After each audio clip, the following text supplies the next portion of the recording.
What's happening, guys? This is James Blom from MMOHut.com with a quick weekly recap for MMO news and announcements for the week ending July 15th, 2013.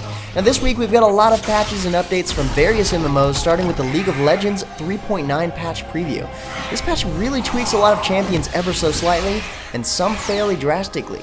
Draven, for example, has had his early game damage lowered, but at the same time they kept his fun abilities intact. So what they did instead is alter his passive a bit that previously granted high amounts of damage at an early level. And changes on the same scale were also made to LeBlanc.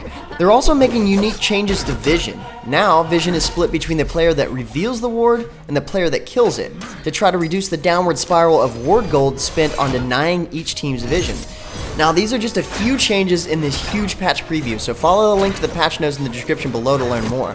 But that's not all the news we have for League of Legends. Riot unveiled plans last week for the Season 3 Championship.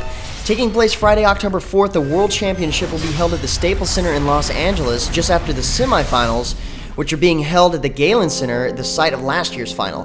With another $1 million cash prize pool, and the top 15 world teams will ultimately compete for another big show in front of 10,000 live fans, which could be growing now that the US government has deemed League of Legends as a professional sport. Alright, so we might as well continue with more MOBA news. Smite introduced its latest god, Kronos, Keeper of Time. And as a god that controls time, you can probably imagine he's got some pretty cool abilities. And he does. His passive is a wheel of time that is constantly turning, and depending on where the wheel is when activating one of his other skills, Accelerate, it provides a different benefit to Kronos, like plus 20% magical lifesteal, 75% mana refund, and so on. One of his abilities is Stop Time, that slows enemies to a complete stop while taking damage over time. But his ultimate is pretty unique. Kronos travels through time where he was 8 seconds before, gaining health and mana back to the values of that time. That seems like it could be a bit tricky to learn until you get used to it. Oh, and it also resets all of his cooldowns as well. Except for his ultimate, of course. Next up, Infinite Crisis shows us regular Batman as the latest champion added to the game. He plays the role as an energy-based bruiser suitable for close combat interactions.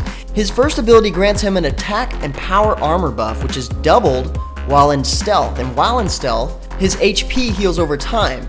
But the cool part is that his ultimate activates this skill in addition to blocking enemy vision in an area while he gains energy, movement, and attack speed. Seems like a nice champion to pick up first.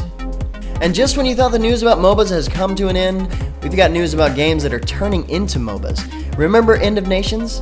Of course you do, it really wasn't that long ago. Well, as of last week, news arrived that a rework from the ground up on the game will completely change its genre from the originally visioned global RTS war game into a MOBA style game. How so? We don't have the slightest clue, but apparently this has been the plan for a while now, and their first alpha test of this new transformed game begins this week. Alright, that's enough MOBAs for one recap, but we can never have too much Wildstar. Carbine Studios released the latest DevSpeak video for Wildstar, revealing its most vital point to its action combat system: aiming, and the fact that you have to. The developers experimented with 4 different styles of aiming and combined elements of each to come up with what they call free-form targeting. It takes the core of traditional MMO tab targeting, but with all of the abilities, you can actually take manual control of the aiming, giving you a greater sense of risk versus reward and moment-to-moment control. Like always, the DevSpeak explains how awesome this really is. Make sure you check it out. It also works great with our existing creature telegraphs. Telegraphs felt pretty awkward when combined with traditional MMO targeting. All you had to do was use an ability to snap back to the enemy. Not much skill. In other news, Arcane Saga will cease operations on September 16th. It turns out the game was a little too expensive to operate in comparison to the income it generated. According to official statements on their website, Netmarble feels that they will be unable to properly support the game if they were to just simply reduce the amount of staff currently working on it, and their only option is to shut down the game.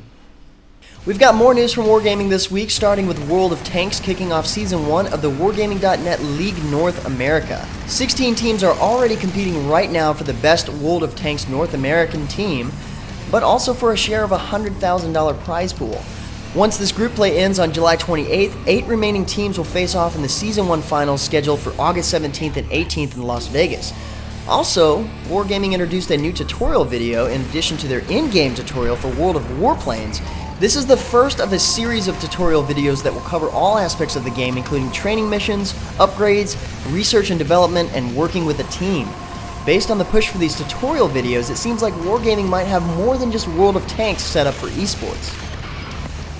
In last week's recap, we took a glimpse at a new teaser for the FireFall World storyline, and now that the game is in the first stage of open beta, the Stage 5 TV team created a new live-action trailer that you see here, showing off the first-time look at Graves, the leader of the Chosen Invasion.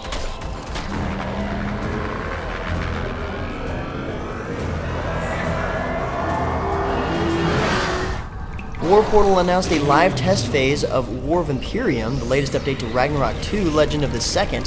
The update plans to introduce large-scale guild versus guild siege combat, allowing players to take over and defend a fortress. To coincide with the testing period, War Portal plans to host plenty of events based around War of Emperium. Testing will take place several times a day and has already begun and will continue through August 7th. Check the link below for other event times and details. Episode 2 of Mabinogi's new content series, The Saga Iria, was released last week. This episode, titled Heroes Return, The Trap, players try to resist becoming demons again, but are attacked once more by the Black Dragon just before the ruins get destroyed. Remember to keep an eye out for more episodes every Friday on their homepage. And with that said, that about wraps up the MMO news and announcements for this week. If you're looking for more information about the news featured here, check the links in the description below. Otherwise, head over to MMOHut.com/news. Feel free to discuss the news in the comments below, or head over to MMOHut.com/forums. Until next time, guys, that's going to be it for me. I'm James Blonde. See you out there, gamers.